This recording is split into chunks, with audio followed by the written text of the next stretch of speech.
Welcome back to the local experience. I'm Kevin Weir with Action Coach Business Coaching, and today we are talking with Dr. Dean Cranney with Dr. Cranney Family Medicine. Welcome to the local experience, Dr. Dean. Thanks, Kevin. Yeah, Happy to be here. good. So, why don't we go ahead and get started? Tell us a little bit about how and why you decided to become a doctor. Doctor, my grandfather was a doctor, so I kind of always knew that that's what I wanted to do. He was the kind of guy that would know everyone in the community and seem to always be able to fix or address or just reach out a hand to someone that was needing some help. So that always appealed to me. Interesting. And so when you now, if I had know, you actually got into the Air Force before you be now you decided to go through a program through the Air Force to become a doctor. Tell us a little bit about that. Yeah, so while I was in residency back in Wisconsin, as many other physicians have had happened before, the Air Force recruiters came by.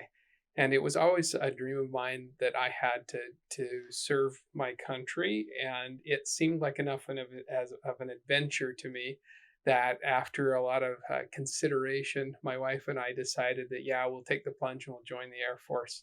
And so right out of residency, we got to do that. We were over in Turkey for 2 years with me and my family, and came back here to Spokane for the last year and a half of my active duty service. So that's what brought me to the Spokane area.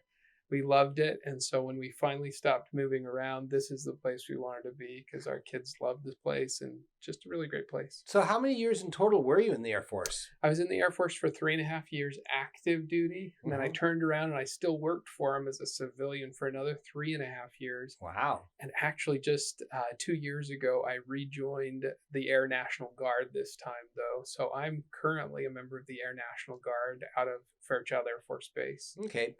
So then, once you got out of the active Air Force, you went into a clinic setting. Tell me a little bit about your transition from the Air Force into regular medical work.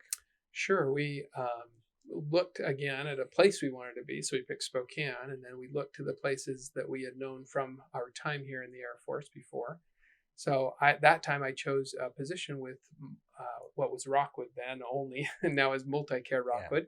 And so I went ahead and I worked for them for 8 years, 8.5 years in the realm of a clinic-based family medicine opportunity, seeing all ages and doing what most family doctors do. And so we had a good time of it there for that long, definitely. Yeah. So this leads into what we really wanted to discuss today is to dive into the concept of DPC, direct primary care. And I'm sure we'll talk a lot more about this, but what made you decide that you wanted to get out of conventional medicine and move into the concept of direct primary care? What was the challenges that you were encountering that were frustrating you? Good question. There were things that I didn't even know about at the time, but now I've kind of looked back and started to see. You may have heard some hot topics in medicine, may have not, but about doctor burnout. Yes, my wife is a cardiology nurse and she works in that every day, and we talk about this all the time. Yeah. So being a physician, I mean, it is a great opportunity, definitely. Don't get me wrong. But the way it's set up with the fee for service and the insurance contracts and everything is it makes it so you have to see a patient nearly every 10 to 15 minutes. And realistically, you would get maybe half of that time actually with the patient. And like most providers or doctors that I know of, I actually like patients and I actually like to be with them and see them and talk with them and know what's going on with them. And so I got really frustrated at being able to see people for a fraction of the time that I think they needed, and always feeling like there was a pressure to do more and see more and just get it done because of the bottom line, let's say.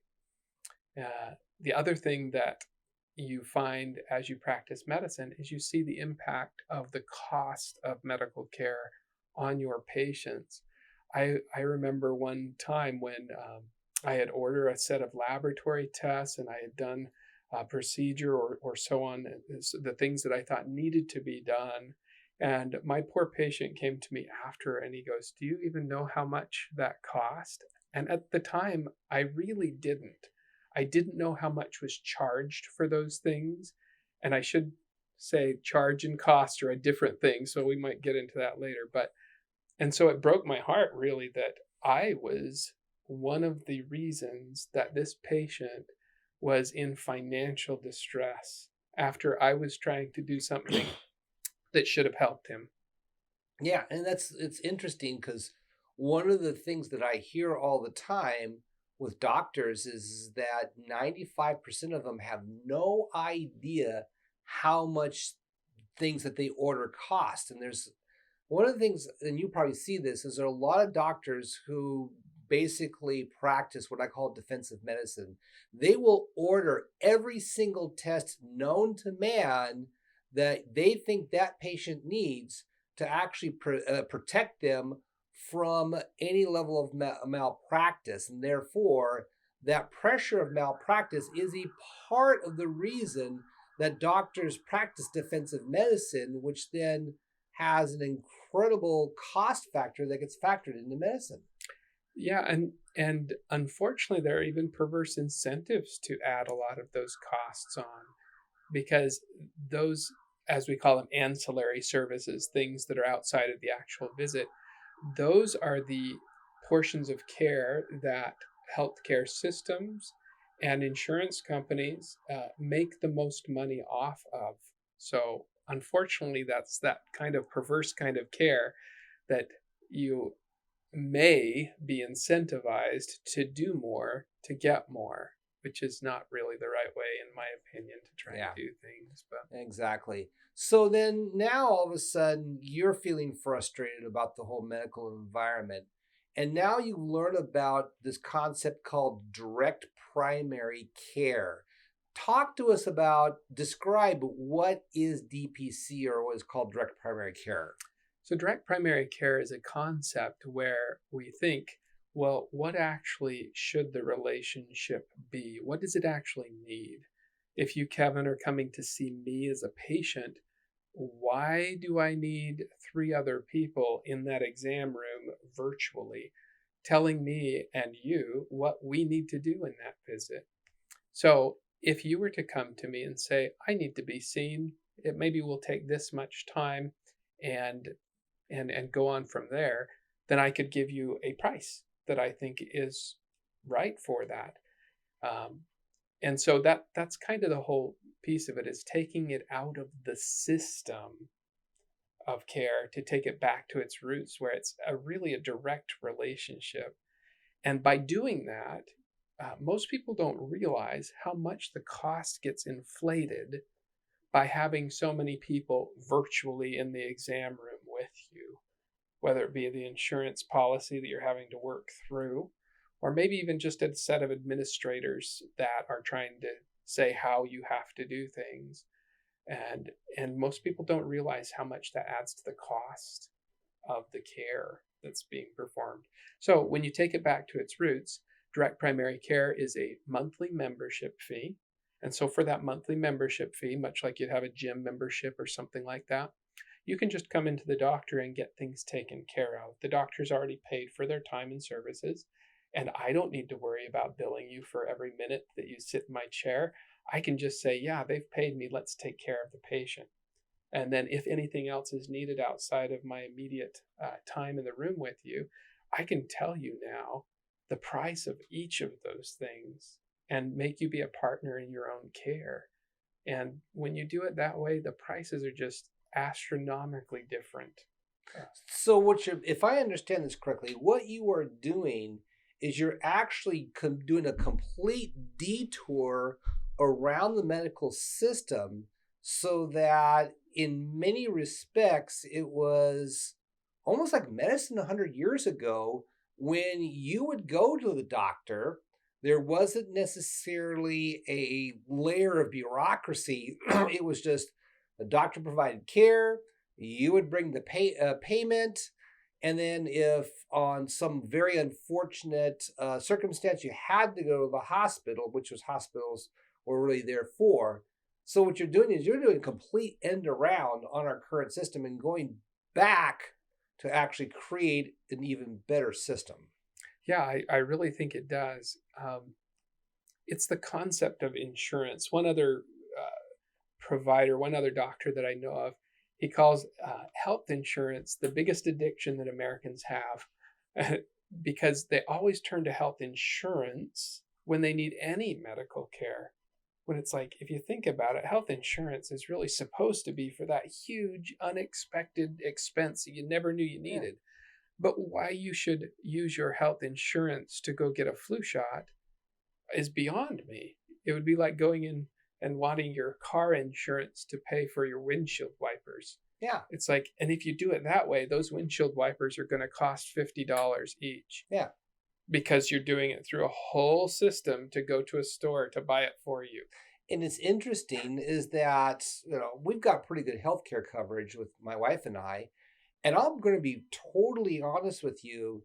I completely disregard so many medical billing stuff because, who cares? It's being paid for. I kind of roll up, get the pharmacy, they give it to me, out the door I go. And I have no idea about how much money I spend or what we spend through insurance. And I think having this whole direct primary care gets me to understand how much I'm spending, but at the same time, it dramatically reduces the costs that are really hidden in the entire system.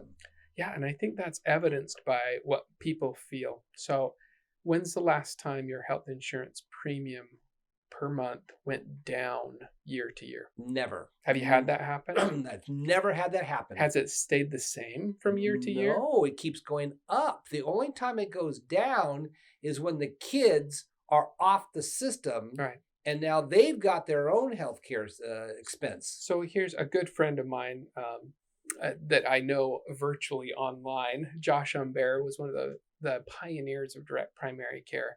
He's had his practice for multiple years, I believe 6 years or more.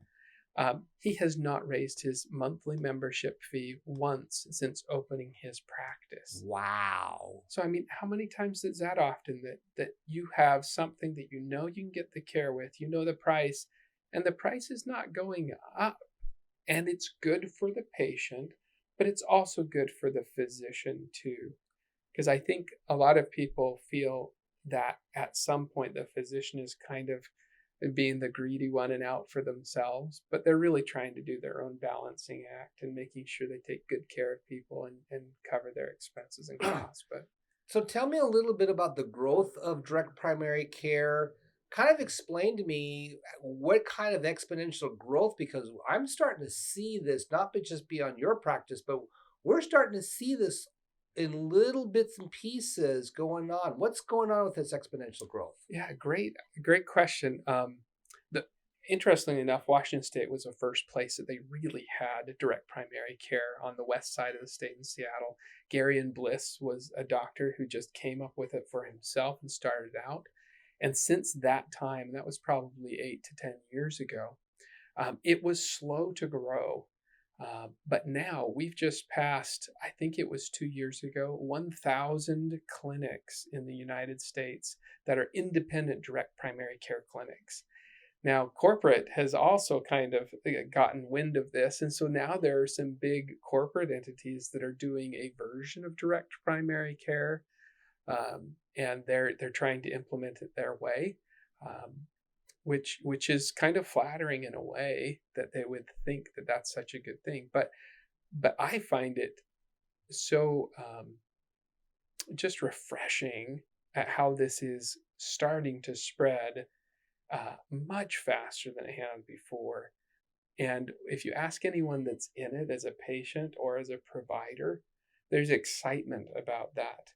Whereas in the traditional setting, it's not really that exciting sometimes about just what you need to do.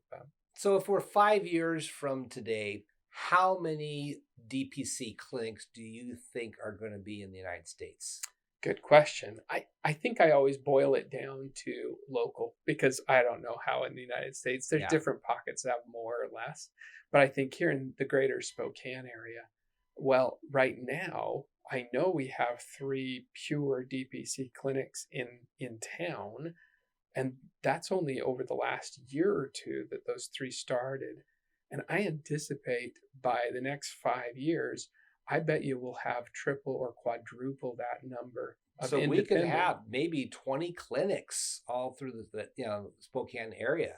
Yeah, I mean, it's amazing in 10 years we could have 50 or 100 clinics because I could see the whole primary care model being totally flipped on its head using this concept. And I think somebody that's listening to this video right now, I think they should really be aware that there is going to be a very strong direct primary care element in the healthcare system going forward.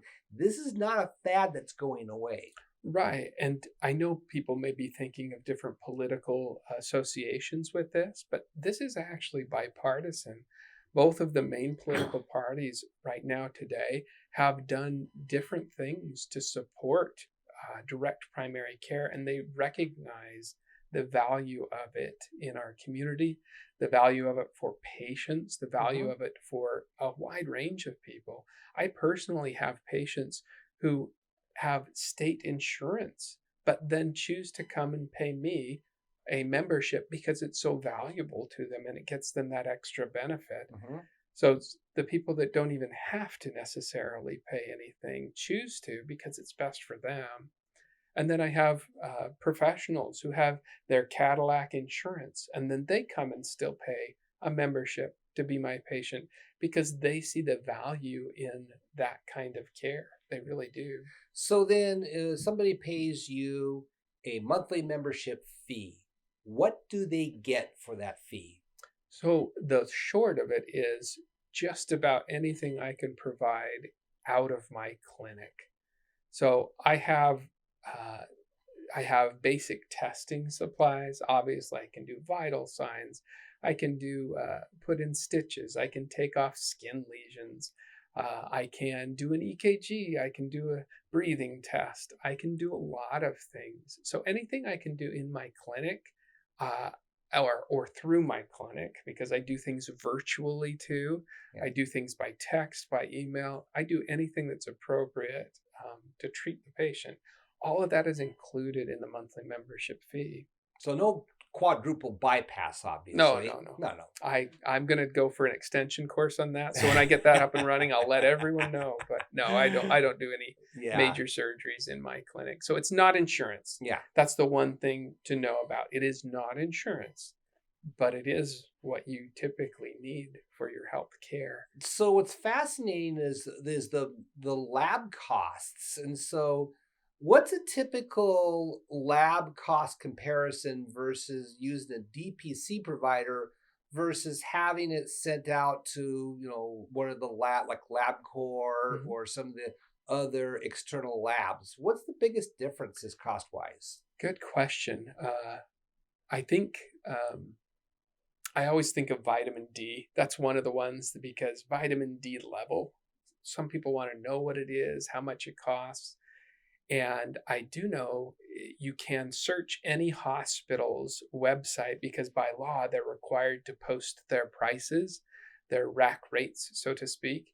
And if I recall, and don't quote me on the exact numbers, so I'm going by some memory here, I don't have it right in front of me, but the cost of a vitamin D level, one lab test, was somewhere around $225 to $250. Holy cow. Now, when I order it through labs, and I have contracts in my practice with Quest Labs and LabCorp, and I'll get some with others as well.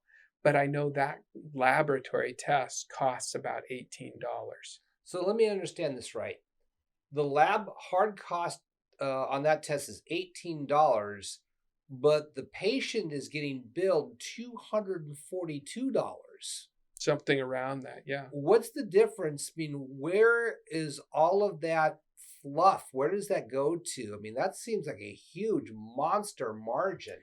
Well, here's the incentive that a lot of people don't realize is most people are assuming that I buy an insurance product and that insurance product is negotiating the best price on services like a lab test for me because we think we're buying that product.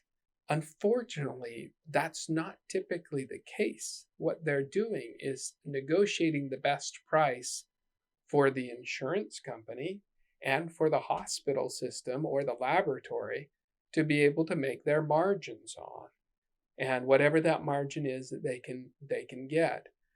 uh, the part of it that keeps it so under wraps is you never know what the cost is before you do the test. Now, I think there may be some different legislative things that are happening to now require that, and I think that would just be a great thing. But I can tell you what my cost is, what your cost would be. If you want to pay it, I can pay it for you. I just today I had a patient of mine uh, message me and say, yes, I'll get those laboratory tests. So I looked up and I told him, okay, there's 6 laboratory tests. That'll be $42 with the lab draw included for 6 different blood tests. And I said, or you can go through your insurance and get whatever price they're going to quote you, which it will take 3 to 4 days probably to find out if you can find out those costs. And so he was thrilled. He goes, absolutely, I'll pay that. Put in the orders for me. I'll go get it done. Great. Click, done. Yeah. So now I'll know tomorrow what his lab tests show, and we can work with him toward what we're treating him for. Right. So my understanding then is that you're primarily not making you're making money off of the monthly membership fees, not the labs. Obviously, you have to do a small markup on the labs, but really your cost factors are, hey, I make money in the monthly membership fees, so I can have this discounted price that I have direct access to the lab, and I don't have to mark it up some dramatic amount. And so the cost differentials are just monumental on the lab. And in some ways, that makes direct primary care just on the labs a really wise choice. Absolutely. And going forward, as we get more patients, we'll also be able to do the same thing as we negotiate the cost for imaging studies, so X-rays and MRIs and those types of things. Yeah. You'd be surprised at how much lower even those things are. People still think that every MRI is going to be $5,000. I can tell you I can get one for you for about $580. Holy cow, that's amazing. Yeah. So now let's just pretend I'm a business owner. Sure. And I have employees. Why would I want to provide DPC benefits for my employees? Especially, well, if you don't have healthcare benefits, it's obvious. This is great. If you do have healthcare benefits, why would I provide DPC? Well, just put yourself in the place of your employee, right? You feel you're being magnanimous, and you are, mind you, to buy a policy for them for health insurance. Let's say it's a $500 a month policy. That's pretty typical. Maybe it's lower, maybe it's a little higher. So great, you have a $500 a month policy for them. They still have a deductible. They still have all of the obligation to pay their first X number of dollars every time they go to seek care. So even though you've been so generous to them and got them a $500 a month benefit, that's all that they see many times is every time I go to the doctor now, I still have to pay $20 for a copay, or I have to pay $1,000 of my own money before anything else kicks in. Which, if you did still buy a nice insurance product for them, let's say you instead buy a high deductible health plan that takes it down to $300 maybe dollars a month. So you save $200 a month. You throw an extra $50 a month on for a DPC clinic that takes you down to $350 per month. Well, you still have that health insurance plan in case they get hit by the truck. But now they have a plan where your employee goes, wow, my employer just bought me a plan so I can go to the doctor and I don't have to pay anything when I go to the doctor for most of my traditional things. and heaven forbid that I need to have some medication or a laboratory test. Now I don't get ruined. I'm not even anywhere near fulfilling my deductible. I can just pay for it, Yeah, right? exactly. And I think one of the things that taking a look at this, what kind of improvement could we get on employee retention in the workplace if they have something like this? Yeah, 58% of people say one of the big reasons why they stay at a job is that they like the health benefit portion. So if you think about that, that's near more than half of your employees are really looking at that benefit as a reason to stay there. And if they stay there, great. Because at the low end, it probably costs somewhere around $6,000 to replace an employee with the training, the time off, the time ramping up, and all of that stuff. So, maybe I can spend $50 a month, $600 a year to potentially save $6,000 immediately and retain them and keep a good employee, especially in this climate too, where that can be tough sometimes. Yeah, because this is one of the things that there's a statistic a number of years ago that it can cost up to 1.5 times a person's annual salary in order to hire, train, replace, and then get enough momentum to match the productivity of the former employee. 1.5 times a person's annual salary. That's incredible. Yeah, and you think as those high cost, high value employees, wow, that would even be more of a draw to have something like that. Because you've already done as much as you can with your Cadillac health insurance Right. product, probably, if you're paying them Mhm. that much. Then what more could you really add to it to be of value? And DPC is a huge difference, even with Cadillac health insurance. So here's imagine this. Imagine if I understand this correctly. Imagine I am a business owner of a food service provider, restaurant, bakery, um, other food services. I'd say I have 25 employees. Hmm. What kind of imagine I could provide that? What kind of retention could we get with employees versus having nothing? Well, there's a good study that says in the restaurant business, 7 of 10 employees typically turn over each year. So you're keeping 3 out of 10 employees. That's it. So in that rounded off 30 employees, right? Yeah. So that means you'd lose 21 of them every year and turn it over.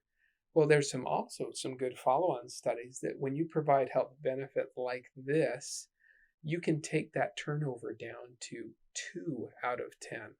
So 5 out of 10 in your case, that would be 15 of those 21 employees would stay with you. Yeah.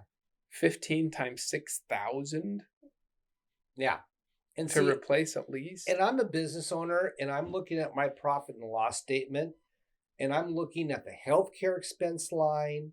I am looking at productivity per employee, revenue per employee. And I'm sitting there going, wait a minute, I have so much turnover.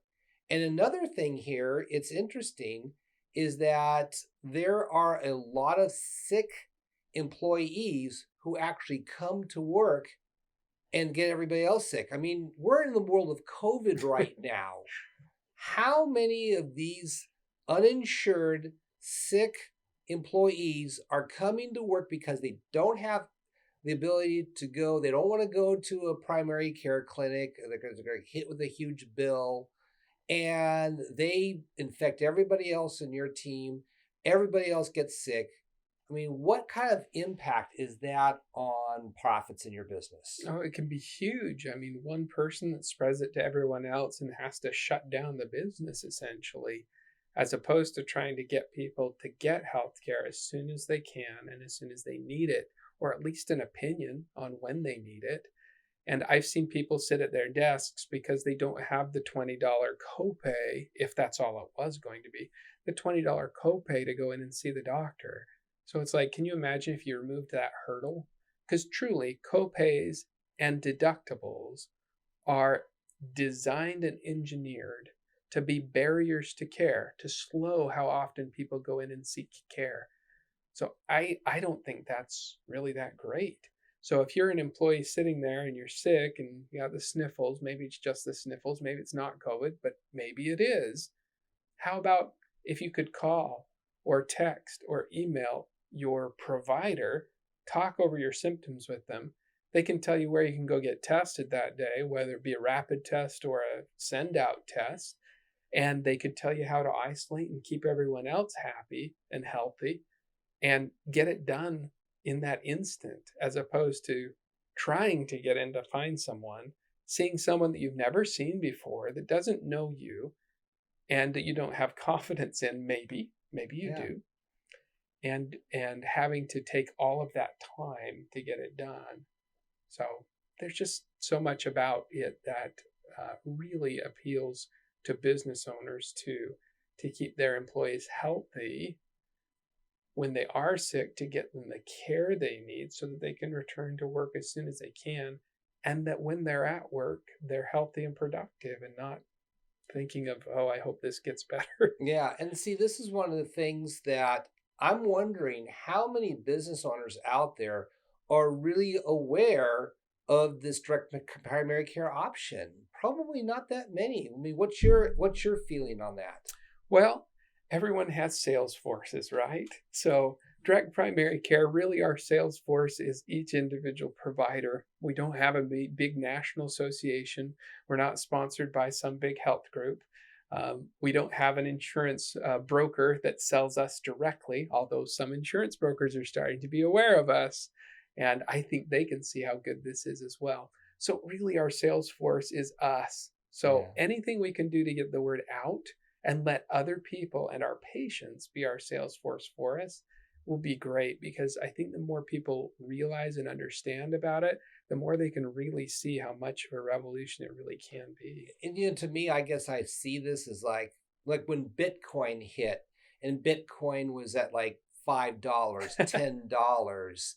This is sort of like the Bitcoin of medicine in many respects, because I could see in 10 years from now what this is going to be like as the traditional insurance system is bypassed. Now, obviously, we're not going to get rid of traditional insurance, No. because you land in the hospital with a heart attack, Yep. or you land in the hospital with life-threatening pneumonia. You need something to cover that. Yeah. The other thing I love about DPC is it's the ultimate hometown feel to it. Um, you want to support the little guy, you want to support local business. This is what it is. Yeah. I have nothing against other big businesses and such, but this is really bringing it back to where it is for roots for your medical care, and making it be something that really is valuable to the community. And it really is. Yeah. So now tell me, you've got a webinar coming up on January 28th at 5:30 p.m. What are you going to be talking about on this webinar? We're going to talk over health benefits in general, and specifically how direct primary care can really address the problems that most small business owners have uh, with their employees, with loss of production, with loss of uh, employees, with difficulty hiring, those types of things, and how direct primary care as a benefit option is something that is within a great budget, and it has a great return on investment. So, and we're happy to answer all the questions that might come up regarding that, because I'm sure there's a bunch that are there. Yeah. But in my 19 years of practicing medicine, and now 2 years of having this clinic open myself and seeing how things work, I think we have a lot of good experience to be able to answer those questions. I also am happy that my good friend, Dr. Droston Baker, will be joining me in Good. that. So he's another direct primary care provider. I'm on the South Hill here in Spokane, so I kind of take all of Spokane in, definitely. Yeah. And he's over in Liberty Lake, and so he definitely has a draw there and out in the valley and such. So we're starting to get the All right. spread of direct primary care across That's Spokane. great. And so, what we'll do, everybody, is we'll put the link to the webinar below. And if somebody is watching this video after January 28th, how can they contact you? So the phone number for the clinic is 509-673-7221. I have my website is Dr. Cranney, DrCranney.com.